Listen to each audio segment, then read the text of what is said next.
অসংখ্য অগণিত দুরূদ ও সালাত ও সালামের নজরানা নিবেদন করছি শাহনশাহে মদিনা সুলতানে মদিনা নূরুন আলা নূর শফিউল মুজনবিন রাহমাতাল লিল আলামিন নবী মুহাম্মদুর রাসূলুল্লাহ সাল্লাল্লাহু আলাইহি ওয়াসাল্লামের পাক চরণে দুরূদ শরীফের হাদিয়া নজরানা করতে পেরেছি। আমরা শুকরিয়া তান আবার বলি আলহামদুলিল্লাহ। আজকের খুতবার আলোচ্য বিষয় কোরবানি প্রসঙ্গে। এই কোরবানি মুসলিম উম্মার জন্য আল্লাহ তাআলা নির্ধারণ করেছেন, যার মাধ্যমে তিনি হচ্ছেন মুসলিম জাতির পিতা। মিল্লাতা আবিকুম ইব্রাহিম হুয়া সাম্মাকুমুল মুসলিমিন। যিনি মুসলিম জাতির পিতা হযরতে ইব্রাহিম আলাইহিস সালাতু ওয়াস সালামের মাধ্যমে আল্লাহ তাআলা উম্মতে মুহাম্মাদের জন্য এই কোরবানির ইবাদত মঞ্জুর করেছেন। আমরা সকলে মহব্বতে বলি আলহামদুলিল্লাহ। শুরুতে আসি একটু ইব্রাহিম আলাইহিস সালাতু ওয়াস সালামের ব্যাপারে, যে এই কোরবানি তিনি কি জন্য দিয়েছেন, কেন দিয়েছেন, নিজের ইচ্ছা দিয়েছেন না আল্লাহর ইচ্ছা দিয়েছেন। ইব্রাহিম আলাইহিস সালাতু ওয়াস সালামকে আল্লাহ পাক অনেক বড় বড় পরীক্ষা করেছেন।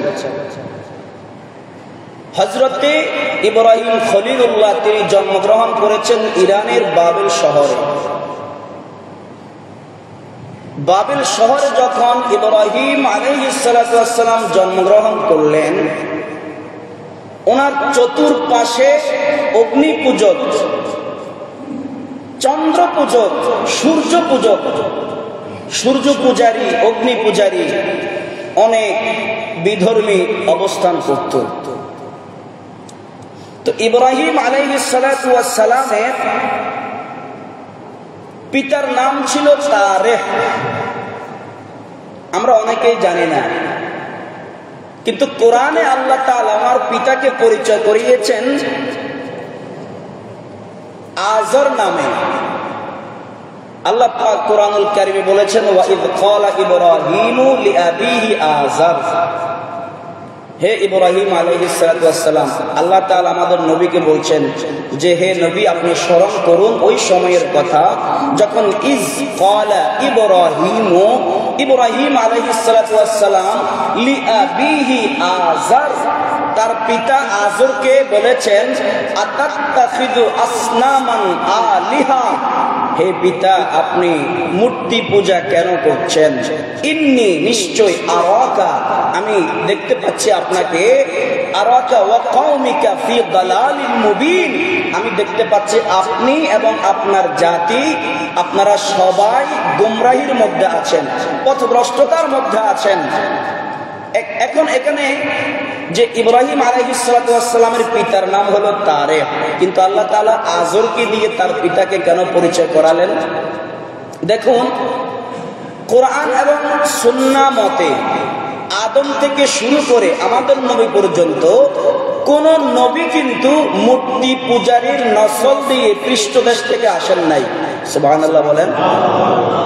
আল্লাহ পাক কোরআনুল কারীমে স্পষ্ট বলে দিয়েছেন, ওয়াতাকাল্লুবাকা ফিস সাজিদিন, হে নবী আপনি দুনিয়ায় এসেছেন সিজদাকারীদের মাধ্যমে। তার মানে আমাদের নবীজির আব্বা জান হযরতে খাজা আব্দুল্লাহ, নবীজির আম্মা জান হযরতে আমেনা, ওনারা উভয়ে ছিলেন মুমিন এবং মুমিনা, মুসলিম এবং মুসলিমা। জোরে বলেন সুবহানাল্লাহ। কোন ভাবে যদি কেউ বলে নবীজির পিতা কাফের ছিল, নবীজির মা কাফের ছিল, সঙ্গে সঙ্গে সে ঈমান থেকে খারিজ হয়ে যাবে। তার কারণ হচ্ছে নবীজির পিতার নাম ছিল আব্দুল্লাহ। আপনারা বলেন আব্দুল্লাহ নামের অর্থ কি? তো আল্লাহর বান্দা কোনোদিন মূর্তি পূজা করবে? নবীজির মায়ের নাম ছিল আমেনা। আমেনা অর্থ কি? আমেনার একটি লোগাতি অর্থ আছে এবং ইসতিলাহি অর্থ আছে, আবিধানিক অর্থ, পারিভাষিক অর্থ। আমেনা শব্দের একটা অর্থ হচ্ছে নিরাপদ, আরেকটা আমেনা শব্দের অর্থ হচ্ছে পুত পবিত্র।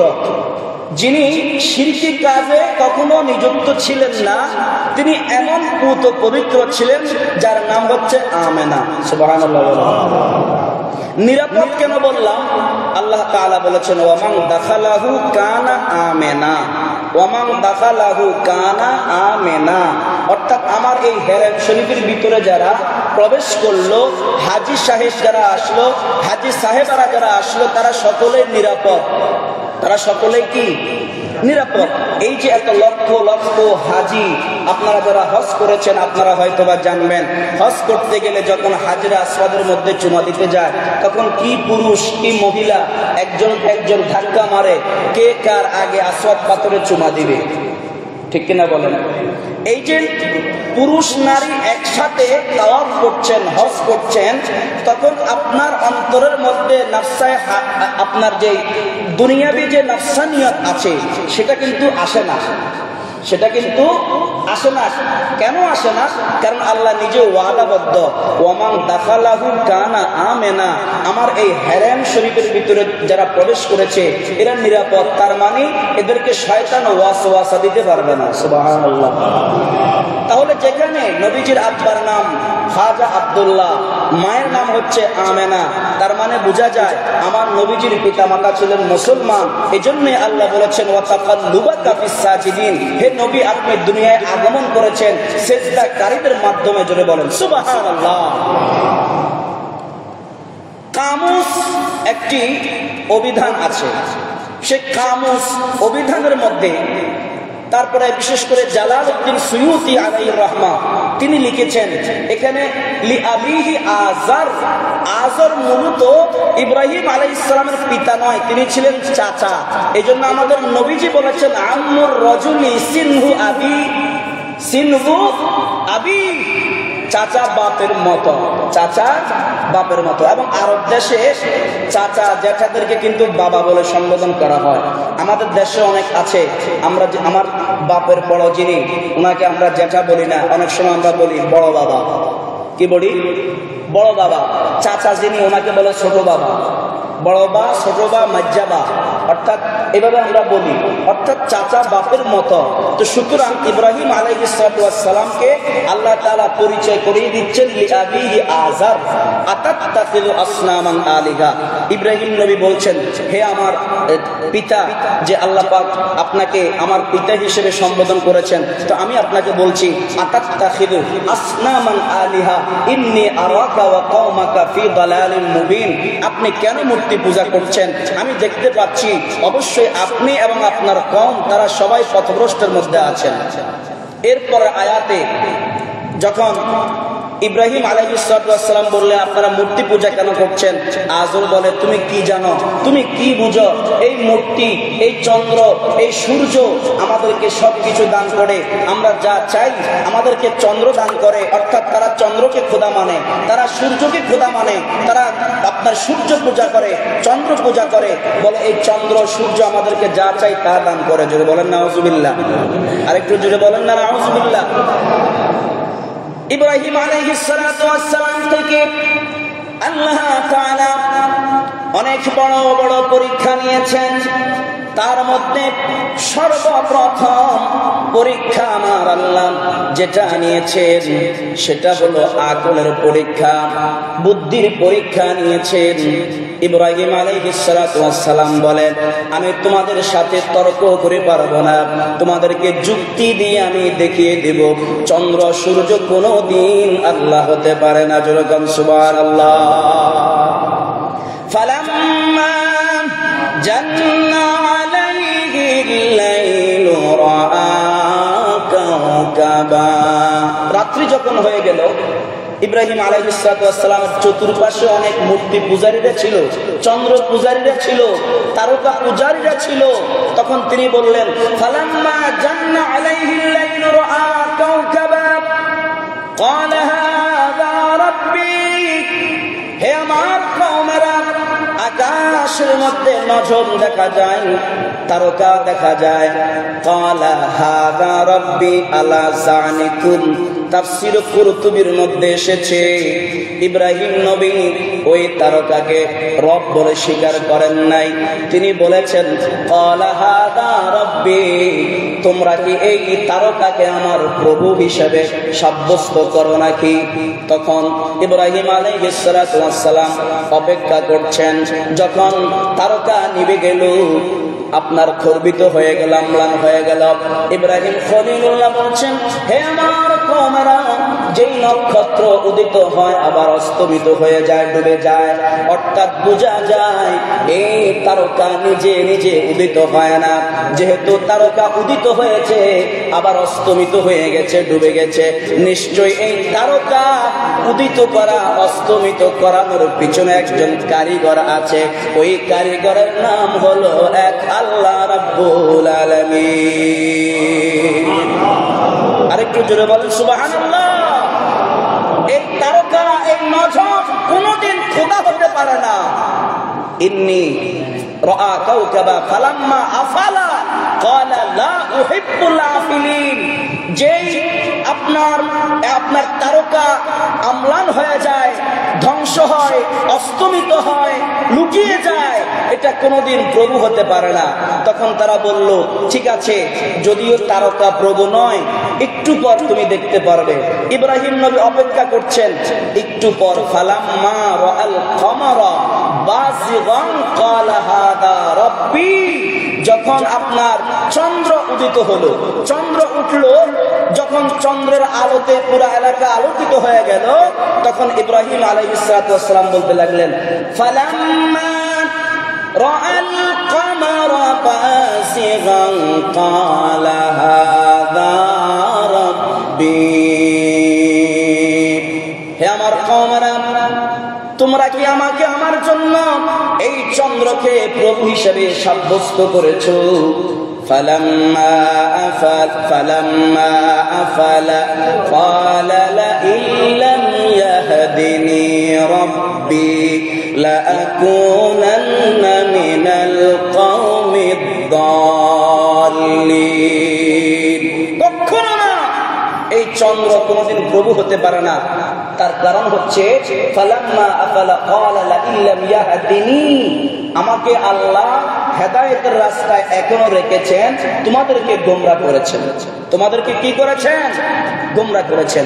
যখন চন্দ্র ডুবে গেল, আপনার ফজর হয়ে গেল, ফজরের যে সময়, যখন ফালাম্মা রাআশ শামসা বাযিগাতান ক্বালা হাদা রাব্বি হাদা আকবার, যখন আপনার সূর্য উদিত হয়ে গেল, তখন ইব্রাহিম আলাইহিস সালাতু ওয়াস সালাম বললেন যে তোমরা আমাকে কি এই সূর্যটাকে আমার জন্য প্রভু হিসেবে সাব্যস্ত করেছো? ফালাম্মা আফালাত ক্বালা ইয়া কওমি ইন্নী বারিউম মিম্মা তুশরিকুন, নিশ্চয় না, তোমাদেরকে শিরিক এবং মুশরিকরা চতুর্দিক থেকে ঘিরে ফেলেছে, কিন্তু আমাকে আল্লাহ এখনো হেদায়েত করেছেন, আমি এখনো হেদায়েতের রাস্তা আছে। যেরকম সুবহানাল্লাহ। তারকা প্রভু নয়, চন্দ্র প্রভু নয়, সূর্য প্রভু নয়। তিনি অকপটে বলতে লাগলেন, ইন্নী ওয়াজ্জাহাতু ওয়াজহিয়া লিল্লাযী ফাতারাস সামাওয়াতি ওয়াল আরদা হানিফাও ওয়া মা আনা মিনাল মুশরিকিন। নিশ্চয় আমি আমার মুখ ফিরিয়ে দিলাম, ওয়াজহিয়া লিল্লাযী, তার জন্য, ফাতারাস সামাওয়াতি ওয়াল আরদ, যিনি আসমান এবং জমিন সৃষ্টি করেছেন, হানিফাও ওয়া মা আনা মিনাল মুশরিকিন, আর আমি ঘোষণা দিচ্ছি দায়িত্বহীন কণ্ঠে, আমি মুশরিকদের অন্তর্ভুক্ত নই, আমি এক আল্লাহর ইবাদতকারী। যেরকম সুবহানাল্লাহ। তারা কোনোভাবেই ইব্রাহিম আলাইহিস সালাতু ওয়াস সালামের কথা মানতে চায় না। তারা আবার গিয়ে মূর্তি পূজা আরম্ভ করল। তখন ইব্রাহিম খলিলুল্লাহ বললেন, ইয ক্বালা লিআবিহি ওয়া কওমিহি মা হাদিহি তামাসিলুল্লাতী আনতুম লাহা আকিফুন। ও পিতা, তোমাদের কি হয়েছে? তোমরা কেন মূর্তি পূজা করছো? ক্বালু ওয়াজাদনা আবাআনা লাহা আবিদিন। তখন তারা বলল, আমরা এমনি এমনি মূর্তি পূজা করি না, এটা আমাদের বাপ দাদার সংস্কৃতি। আমাদের বাপ দাদারা মূর্তি পূজা করতো, এই জন্য আমরাও মূর্তি পূজা করি। ওই সময়ের কিছু মানুষ এখনো আছে, বলেন না আছে কিনা? আছে। যখন পূজার আপনার আসে, পহেলা বৈশাখ আসে, তখন কিছু আপনার এই বিজ্ঞান মনস্ক কিছু আপনার প্রগতিশীল মানুষ, তারা বলতে চায়, নিজেদেরকে প্রগতিশীল দাবি করে, তারা বলে যে ধর্ম যার যার, উৎসব সবার। ওই সময়ের কিছু নাস্তিক এখনো রয়ে গেছে, তারা বলে ধর্ম যার যার, উৎসব সবার। তো আমরা যদি বলি যে ইনকাম যার যার, টাকা সবার, এটা তো মানবে না পাগলা? মানবে? ইনকাম যার যার, টাকা সবার। তুমি ইনকাম করো, যাই কামাই করো, তোমার ইনকামটা আমাদের সবার, এটা মানবা? পাগলায় বলবে এটা আমি মানি না। তো ধর্ম যার যার, উৎসব সবার, এটা কেমনে মানবা? এটা যারা মানবে তারা নাস্তিক। তারা কি হয়ে যাবে? নাস্তিক হয়ে যাবে। কোন মুসলমানদের স্লোগান হতে পারে না ধর্ম যার যার, উৎসব সবার। এটা ছিল ওই আসরের ভাষ্য, এটা ছিল নাস্তিকদের ভাষ্য, এটা ছিল কাফের ইহুদদের ভাষ্য। ওয়াজু ওয়াজাদনা আবানা লাহা আবিদিন, বলে আমরা মূর্তি পূজা করছি, আমাদের বাপ দাদারা করেছে এজন্য করছি। নাউজুবিল্লাহ বলেন। আমাদের মুসলমানদের ভাষ্য হবে কোরআন হাদিস যা বলে আমরা তাই মানব, ঠিক কিনা বলেন? ইব্রাহিম আলাইহিস সালাম যখন ওই তার কওমদেরকে বলতে লাগলো, ক্বালা লাকাদ কুনতুম আনতুম ওয়া আবাউকুম ফি দালালিন মুবিন। হে আমার পিতা, আপনি এবং আপনার কওম নিশ্চিত নির্ঘাত আপনারা অভিশপ্তের মধ্যে আছেন, গুমরাহির মধ্যে আছেন। তখন তারা যুক্তি দিতে লাগলো কি, যে ক্বালু আজিতানা বিল হাক্কি আম আনতা মিনাল লাইবিন। ইব্রাহিম, তুমি আমাদের সামনে সত্য উন্মোচন করে, লাইবিন, তুমি কি আমাদের সঙ্গে খেলা করছো? তিরস্কার করে ইব্রাহিম আলাইহিস সালামকে বলছে। তখন তিনি বললেন, আমি তোমাদের সঙ্গে খেলা করছি না।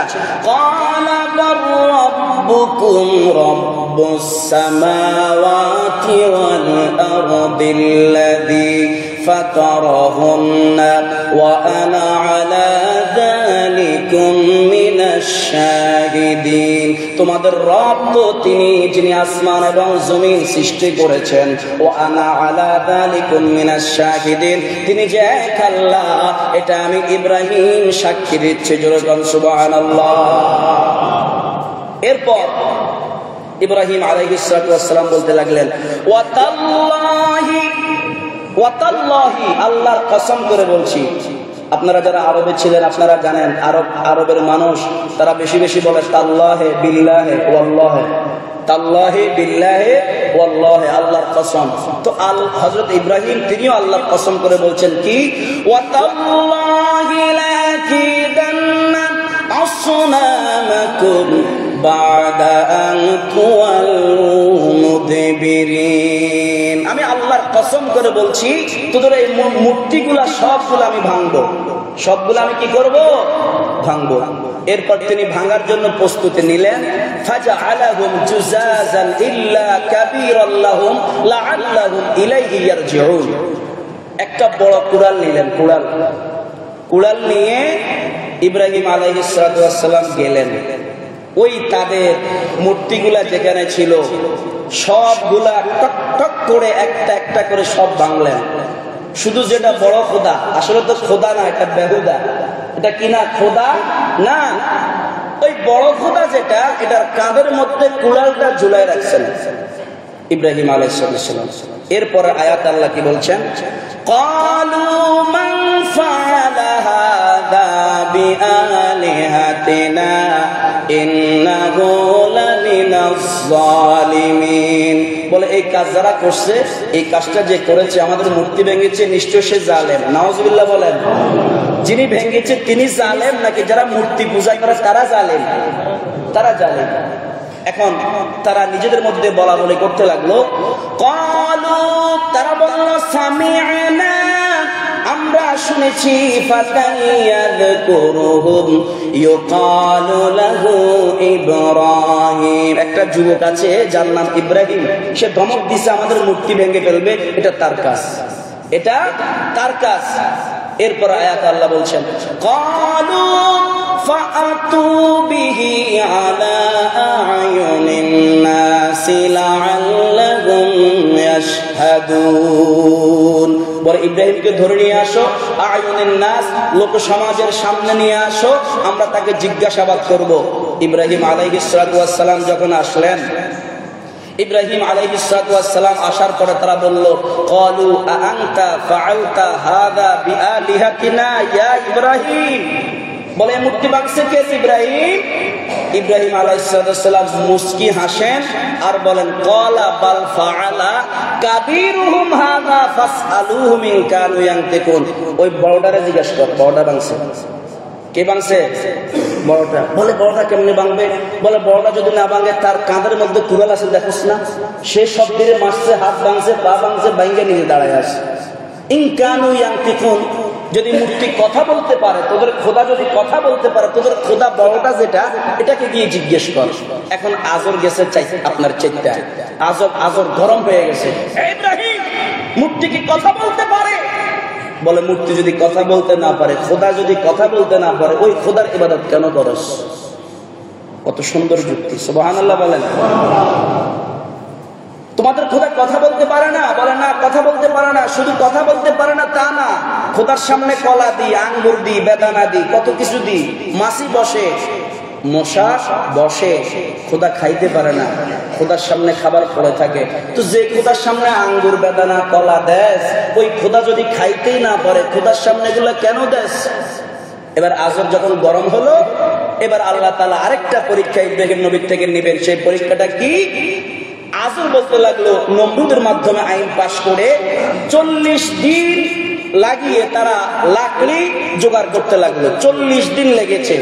তো 40 দিন ধরে তারা লাকড়ি জোগাড় করে এক জায়গায় করে সেখানে ইব্রাহিম আলাইহিস সালামকে শোয়াই দিলেন।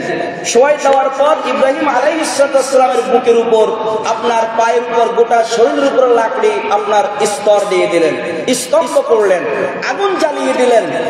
আল্লাহ তাআলা নোটিশ জারি করলেন, কুল্লাম ইয়া নারু কুনি বারদান ওয়া সালামান আলা ইব্রাহিম। আগুন রে, আমি তোকে সৃষ্টি করেছি, আমি তোর প্রভু, আমি তোর সৃষ্টিকর্তা হয়ে তোকে আদেশ করছি, বারদান ওয়া সালামান আলা ইব্রাহিম, আমার ইব্রাহিমের জন্য শান্তিদায়ক ঠান্ডা হও। বেশি ঠান্ডা হয়েছে না, বেশি ঠান্ডা হলে আবার কম্বল লাগবে, আবার বেশি গরম হইলে এসি লাগবে, দরকার নাই। বারদান ওয়া সালামান, আমার ইব্রাহিমের জন্য তুমি আরামদায়ক, শান্তিদায়ক ঠান্ডা হও। আজর বলে আমি একটা প্রাসাদের ছাদে গিয়ে একটু তামাশা দেখার জন্য উঠেছি, যে ইব্রাহিম কেমনে জ্বলে আমি একটু দেখবো। ইব্রাহিম ওই আজর যখন প্রাসাদের উপরে উঠলো, সে দেখতে পেল তার চোখের পর্দা আল্লাহ সরিয়ে দিয়েছেন। আজর দেখতে পেল ইব্রাহিম আলাইহিস সালামের একদিকে আগুন জ্বলতেছে, অন্যদিকে ফুলের বাগান, সেই ফুলের বাগানে ইব্রাহিম নবী হাঁটতেছেন। সুবহানাল্লাহ। আজর এসে নমরুদকে বলে, ওস্তাদ কাম তো শেষ। বলে কি? বলে আমি নিজের চোখে দেখছি। বলে কি দেখছো? বলে দেখতে পাচ্ছি ইব্রাহিম আলাইহিস সালাম ফুল বাগানে হাঁটতেছে। দৌড় দিয়ে গেছে নমরুদ দেখার জন্য, গিয়ে দেখতেছে আগুন জ্বলতেছে। অর্থাৎ নমরুদের চোখের পর্দা আল্লাহ সরাননি, আজরের চোখের পর্দা সরিয়ে দিয়েছেন। কিভাবে? আগুন নিভে গেল, আল্লাহ তাআলা জিবরাইলকে পাঠিয়েছিলেন। জিবরাইল আলাইহিস সালামের 600 নূরের পাখা আছে। কয়শো পাখা? 600 নূরের পাখা যখন একবার ঝাপটা মারবে, এক ঝাপটার সাথে তিনি সপ্ত আসমানের উপরে সিদরাতুল মুনতাহা চলে যেতে পারে। সুবহানাল্লাহ। আরেক ঝাপটা মারলে সপ্ত আসমান থেকে সিদরাতুল মুনতাহা থেকে জমিনে চলে আসতে পারে। জিবরাইল তার 600 নূরের পাখার উপর ভর করে এই জমিনে মোট 4 বার এসেছে। কয়বার এসেছে? 4 বার। একবার এসেছেন ইব্রাহিম আলাইহিস সালামকে যখন আগুনে ফেলে দেওয়া হলো, তখন জিবরাইল আলাইহিস সালাম এসে বললেন, মালাকা হাদা ইয়া ইব্রাহিম, আপনার কি কোনো প্রয়োজন আছে? কোনো সাহায্য করতে পারি? ইব্রাহিম আলাইহিস সালাম বললেন, সাহায্য তো প্রয়োজন আছে, কিন্তু তুমি জিবরাইলের সাহায্য প্রয়োজন নাই। তোমাকে যিনি পাঠিয়েছে তিনি কি দেখতে পাচ্ছেন না আমার কি প্রয়োজন? সুবহানাল্লাহ। আল্লাহর সাথে প্রেমের কানেকশন লাগিয়ে দিয়েছেন। আল্লাহ বলে, জিবরাইল তোকে ভায়া লাগবে না, আমি আল্লাহ নিজে অর্ডার করে দিয়েছি আগুনকে ইব্রাহিমের জন্য ঠান্ডা হয়ে যাওয়ার জন্য। সুবহানাল্লাহ। জিবরাইল আরেকবার এসেছিলেন ইসমাইল জবিহুল্লাহকে যখন ইব্রাহিম খলিলুল্লাহ কোরবানি করতেছিলেন, ওই সময় জিবরাইল আরেকবার এসেছিল ইউসুফ আলাইহিস সালাতু ওয়াস সালামকে তার ভাইরা যখন কূপের মধ্যে ফেলে দিচ্ছিল, ওই সময় জিবরাইল তার 600 নূরের পাখার উপরে ভর করে এসে সঙ্গে সঙ্গে ইউসুফ নবীকে কোলে তুলে নিয়েছেন। সুবহানাল্লাহ। আরেকবার এসেছেন জিবরাইল 600 নূরের পাখার উপর ভর করে। আমার আপনার নবী যখন উহুদের ময়দানে দন্ত মুবারক শহীদ করেছেন, আমার নবী বেহুশ হয়ে গর্তের ভিতরে পড়ে আছে, দন্ত মুবারক শহীদ হয়ে গিয়েছে। আমার আল্লাহ বলছেন, জিবরাইল তাড়াতাড়ি যাও, আমার বন্ধুর রক্ত মুবারক, খুন মুবারক যদি জমিনে পড়ে, এই জমিন আমি উল্টে দিব, ধ্বংস করে দিব। যার জিবরাইল আমার বন্ধুর দন্ত মুবারকের রক্ত যেন জমিনে না পড়ে, সবগুলো তুমি হাতের মধ্যে নিবে। মোট 4 বার জিবরাইল এসেছেন। তো যে কথা বলতে চেয়েছিলাম, ইব্রাহিম খলিলুল্লাহ আলাইহিস সালামকে আল্লাহ তাআলা আগুনের মধ্যেও সাহায্য করেছেন। এইভাবে অনেক পরীক্ষা তিনি দিয়েছেন। সর্বশেষ তিনি যখন ফিলিস্তিন এসেছেন, ফিলিস্তিন থেকে আল্লাহ পাক অর্ডার করলেন, তোমার সন্তান যখন ইসমাইল আলাইহিস সালামের বয়স যখন 13 হয়েছে, হযরত আব্দুল্লাহ ইবনে আব্বাস তিনি বর্ণনা করছেন, যখন তিনি মেন্টাল ম্যাচুরিটি অর্জন করেছেন, যখন তিনি আপনার পরিপক্কতা অর্জন করেছেন, যখন তিনি জ্ঞান সম্পূর্ণ হয়েছেন, 13 বছরে উপনীত হয়েছেন, আল্লাহ বলে, ফালাম্মা বালাগা মাআহুস সায়া ক্বালা ইয়া বুনাইয়া ইন্নী আরা ফিল মানাম আন্নী আযবাহুকা ফানজুর মাযা তারা। হযরত ইব্রাহিম আলাইহিস সালাম তিনবার স্বপ্নে দেখলেন যে আল্লাহ বলছেন, হে ইব্রাহিম, আমার রাস্তায় তোমার প্রিয় বস্তু কুরবানি করো। ইব্রাহিম আলাইহিস সালাম 100 উট আল্লাহর রাস্তায় কোরবানি করলেন। আল্লাহ, আমার কোরবানি কি কবুল হয়েছে? আল্লাহ বলে, তোমার কোরবানি কবুল হয়নি। পরবর্তীতে আবার স্বপ্নে দেখলেন, আল্লাহ পাক বলছেন, হে ইব্রাহিম, তো ইব্রাহিম তোমার পক্ষ থেকে তোমার প্রিয় বস্তু আমার রাস্তায় কোরবানি করো। ইব্রাহিম নবী বলছে, আমি আরো 100 উট কোরবানি করলাম। আল্লাহ, কোরবানি কি কবুল হয়েছে? বলে, কোরবানি এখনো কবুল হয় নাই। হে ইব্রাহিম, কোরবানি করো। আরো 100 উট কোরবানি করলাম, কোরবানি কবুল হচ্ছে না। সর্বশেষ আমার আল্লাহ বলতে লাগলেন, হে ইব্রাহিম, যে বস্তুটা তুমি বেশি মহব্বত করো, ওই মহব্বতের বস্তু ছিল ইব্রাহিম আপনার ইসমাইল আলাইহিস সালাম। তিনি ঘুম থেকে উঠলেন, উঠার পরে ইসমাইল নবীকে ডাক দিলেন, হে ইসমাইল, ইয়া বুনাইয়া, হে আমার ছেলে, ইন্নী আরা ফিল মানামি, নিশ্চয় আমি স্বপ্নে দেখেছি, আন্নী আযবাহুকা, আমি তোমাকে জবাই করছি, ফানজুর মাযা তারা, তুমি কি জবাই হওয়ার জন্য প্রস্তুত আছো? জোরে বলেন না সুবহানাল্লাহ।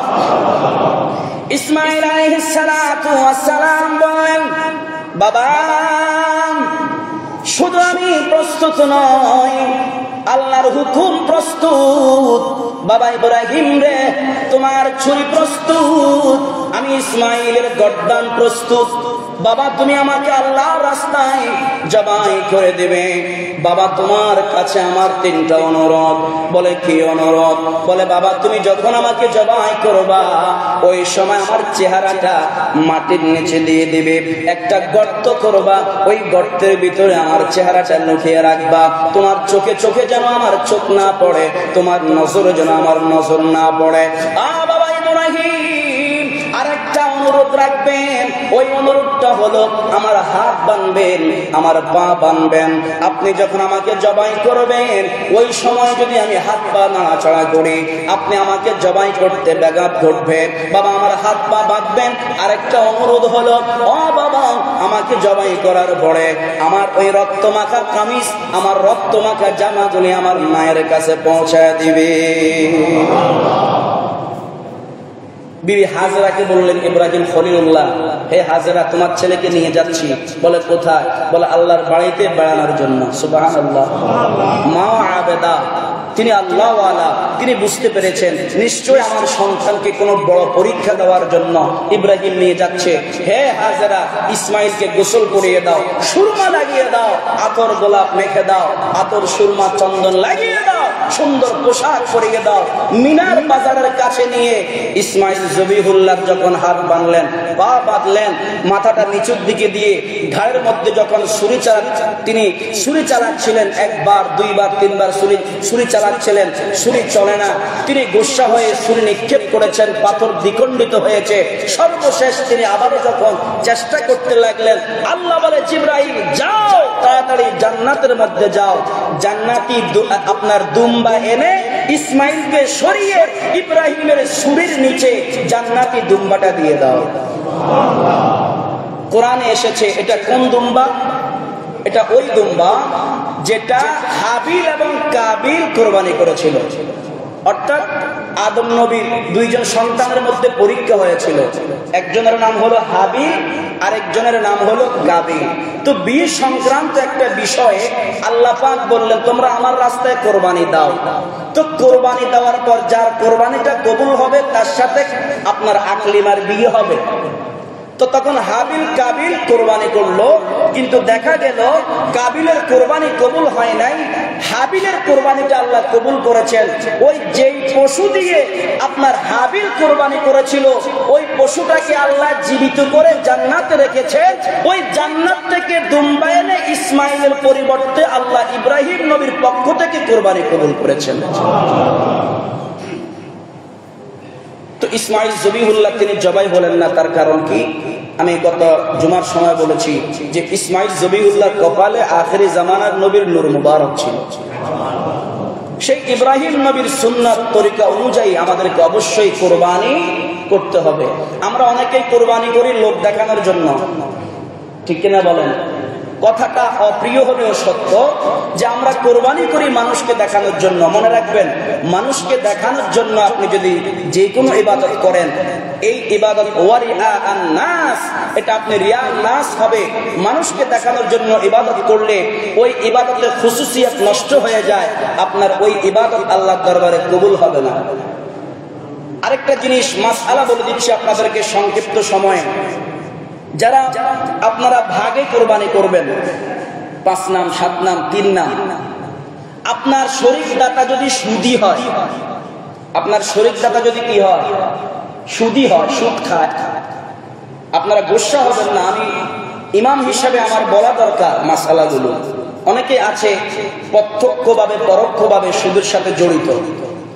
তো যারা সুদ খায়, এই সুদী ব্যক্তি যদি কারো কোরবানিতে ভাগ নেয়, অংশীদার হয়, মনে করেন 7 জনের নাম, আপনার 7 জনে ভাগ করে কোরবানি দিচ্ছেন, তো 6 জনের ইনকাম হচ্ছে হালাল, আর বাকি একজন হলে মিস্টার সুদী।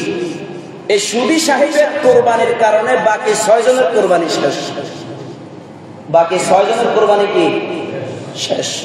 এটা একদম বিইসনাদিহি সহিহুন মুসান্নাফ ইবনে আবি শায়বার 5677 নম্বর হাদিসে এসেছে, হারাম অর্জিত সম্পদ দিয়ে যদি কেউ কোরবানি করে অথবা তার সাথে অংশীদার হয়ে যদি কেউ কোরবানি করে, তার কোরবানি আল্লাহর দরবারে কি হবে না? কবুল হবে না। এজন্য আপনারা যারা ভাগে অংশীদার হয়ে আপনারা কোরবানি করবেন, চেষ্টা করবেন খোঁজ নিয়ে যে তার ইনকাম সোর্সটা কি, সে কি আসলে সুদ খায় নাকি, তার টাকার মধ্যে হারাম আছে নাকি, আপনারা চেষ্টা করবেন এটা খোঁজ খবর নেওয়ার জন্য।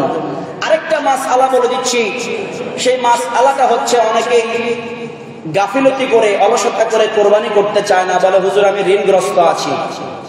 মনে রাখবেন ঋণ 2 প্রকার। ঋণ 2 প্রকার, একটা হচ্ছে দাইনে মুআজ্জাল, আরেকটা হচ্ছে দাইনে মুআজ্জাল। একটা হচ্ছে স্বল্পমেয়াদী ঋণ, আরেকটা হচ্ছে দীর্ঘমেয়াদী ঋণ। আপনি মনে করেন একটা জায়গা কিনেছেন, এখন আপনি এটা স্বল্প মেয়াদি, আপনাকে সময় বেঁধে দেওয়া হয়েছে যে 1 মাসের মধ্যে 2 মাসের মধ্যে আমার টাকা পরিশোধ করতে হবে। এটাকে বলা হয় দাইনে মুআজ্জাল, স্বল্প মেয়াদী ঋণ। এখন আপনি তার টাকা জোগাড় করতে করতে কোরবানির সময় চলে এসেছে। এখন আপনার কাছে যে টাকা আছে, আপনি যদি এই টাকা দিয়ে ঋণ দেন তাহলে আপনি কোরবানি দিতে পারবেন না। তখন আপনার জন্য উচিত এবং কোরআন হাদিসের ফয়সালা, আপনাকে কোরবানি না দিয়ে আপনাকে অবশ্যই ঋণ পরিশোধ করতে হবে। আর আরেকটা হচ্ছে দাইনে মুআজ্জাল, দীর্ঘমেয়াদী ঋণ। যেমন আপনি কিস্তিতে ফ্রিজ কিনেছেন, কিস্তিতে জায়গা নিয়েছেন, বা কিস্তিতে যে কোনো একটা পণ্য আপনি ক্রয় করেছেন, তখন ওই দীর্ঘমেয়াদী ঋণ আপনি মাসে মাসে কিছু কিছু করে তাকে আপনি ঋণ পরিশোধ করবেন। সেটা 1 বছর লাগতে পারে, 2 বছর লাগতে পারে, 3 বছর লাগতে পারে। এই দাইনে মুআজ্জাল দীর্ঘমেয়াদী ঋণই যদি আপনি থাকেন, তাহলে আপনার জন্য এই কোরআন হাদিসের ফয়সালা হচ্ছে যখন কোরবানির সময় চলে আসবে আপনাকে অবশ্যই কোরবান করতে হবে। আপনি যদি বলেন আমি ঋণগ্রস্ত আছি, কোরবান করব না, এটা আপনার নিজের ব্যক্তিগত মতামত হবে না। আল্লাহর রাসূল বলেছেন যদি তুমি দীর্ঘমেয়াদী ঋণ থাকো, অল্প অল্প করে আস্তে আস্তে করে দিবে, তাহলে তোমাকে অবশ্যই কোরবান করতে হবে। আরেকটা বিষয় বলি, সেটা হচ্ছে আকিকার ব্যাপারে। আল্লাহর রাসূল বলেছেন যদি কারো সন্তান হয় ছেলে, তাহলে তার পক্ষ থেকে 2টি পশু তোমরা কোরবানি করবে। যদি মেয়ে হয় 1টি পশু কোরবানি করবে। তো এখন আমরা কোরবানির সময় আকিকা করবে। এখন যখন আমরা কোরবানির সময় আসে, তখন আমরা বড় গরুর মধ্যে কোরবানির নামের সাথে সাথে আমরা আকিকার নামটাও যোগ করি। এখন এই ব্যাপারে ইসলামী শরিয়া ফয়সালা কি? দেখুন, একটা হচ্ছে জায়েজ, আরেকটা হচ্ছে উত্তম। একটা জায়েজ, আরেকটা কি উত্তম। একটা এক্সাম্পল দিই আপনাদেরকে। যেমন গোসলের 3টা ফরজ: কুলি করা, নাকে পানি দেওয়া, সমস্ত শরীর কি করা, ধৌত করা। এখন আপনি কুলি করলেন, নাকে পানি দিলেন, সমস্ত শরীর ধৌত করে আপনি মসজিদে এসে নামাজ পড়েছেন, আপনার নামাজ হবে কিনা? অবশ্যই নামাজ হবে। এটা হচ্ছে ফতুয়া, জায়েজ। কিন্তু তাকওয়া হচ্ছে আপনি গোসল করার পরেও আবার ওযু করা, এটা হচ্ছে উত্তম। এটা কি উত্তম। তো এখন উত্তম একটা, জায়েজ আরেকটা। এখন জায়েজ কি? জায়েজ হচ্ছে উলামায়ে মুতাআখিরিন যারা, তারা ইজমা ও কিয়াসের ভিত্তিতে মাসআলা সাবিত করেছেন যে গরুর মধ্যে, বড় পশুর মধ্যে যদি কোরবানির সাথে আকিকা যোগ করা হয় তাহলে আকিকা হয়ে যাবে। কিন্তু উত্তম হলো, যেহেতু আল্লাহর রাসূল বলেছেন ছেলের জন্য 2টি ছাগল আর মেয়ের জন্য 1টি ছাগল। এখন কেন বলা হয়েছে যে জানের বদলা জান, ইহতিরাকুদ দাম? এটা শর্ত হচ্ছে আকিকা মানে পশুর রক্ত প্রবাহিত করা। পশুর রক্ত কি করা? প্রবাহিত করা। ওই পশুর গায়ে যতগুলি পশম আছে, ওই পশম অনুযায়ী ওই বাচ্চার বিপদ আপদ আল্লাহ মুক্ত করে দেবে। সুবহানাল্লাহ। তো এখন আপনি পশু দিয়ে করাটা উত্তম, গরু দিয়ে করলেও পারবেন, কোনো অসুবিধা নেই। তবে যারা আপনার সামর্থ্যবান আছেন, চেষ্টা করবেন ছেলের জন্য 2টি ছাগল, মেয়ের জন্য 1টি ছাগল দিয়ে আপনারা কি করবেন? কোরবানি করবেন। আরেকটি মাসআলা, অনেকেই বলে থাকেন যে আকিকার পশুর গোশত নাকি যার নামে আকিকা করা হয় তার মা বাবা খেতে পারে না। এটা হচ্ছে সম্পূর্ণ ভুল ফতোয়া, ভুল ব্যাখ্যা। কোরবানির গোশত যেমনি ভাবে 3 বন্টন হবে, তেমনি ভাবে আকিকার গোশতটাও 3 বন্টন হবে। কোরবানির গোশত যেমন সবাই খেতে পারবে, আকিকার গোশত মা বাবা খেতে পারবে, আত্মীয় স্বজন খেতে পারবে। বরং সুন্নত যার নামে আকিকা হয়েছে, ওই আকিকার গোশতের একটু ঝোল হলেও বাচ্চার মুখে এনে লাগিয়ে দেওয়া, এর উসিলায় আল্লাহ তাকে শিফা দান করে। সুবহানাল্লাহ। আরেকটা বিষয় আপনারা মনে রাখবেন, আসছে আগামী শুক্রবার, আগামী জুমাবার ফজর থেকে আপনারা অবশ্যই মঙ্গলবার আসর নামাজ পর্যন্ত আন্নাহু ইউকাব্বিরু বা'দা সালাতিল ফাজরি ইয়াউমে আরাফাতি বিআইয়ামিত তাশরীক। আল্লাহর রাসূল বলেছেন তোমরা 9 জিলহজ ফজর থেকে 13ই জিলহজ আসর পর্যন্ত তাকবীরে তাশরীক আদায় করবে। তাকবীরে তাশরীক, আল্লাহু আকবার, আল্লাহু আকবার, লা ইলাহা ইল্লাল্লাহু আল্লাহু আকবার, আল্লাহু আকবার ওয়ালিল্লাহিল হামদ, এটাকে বলা হয় তাকবীরে তাশরীক। প্রতি নামাজের পরে একবার পড়া ওয়াজিব। প্রতি নামাজের পরে একবার পড়া কি ওয়াজিব। 3 বার পড়া এটা মুস্তাহাব। 3 বার পড়তেই হবে এমন নয়, কিন্তু একবার পড়াটা কি ওয়াজিব। এখন কিভাবে পড়বেন? হাদিসে এসেছে পুরুষগণ প্রতি নামাজের পরে এই তাকবীরে তাশরিক উচ্চ সুরে পড়া ওয়াজিব। উচ্চ সুরে পড়বেন, জোরে জোরে পড়বেন। ইমাম সাহেব সালাম ফিরিয়েছেন, ডানে বামে সালাম ফিরানোর পর আপনারা জোরে জোরে কি বলবেন? আল্লাহু আকবার, আল্লাহু আকবার, লা ইলাহা ইল্লাল্লাহু আল্লাহু আকবার, আল্লাহু আকবার।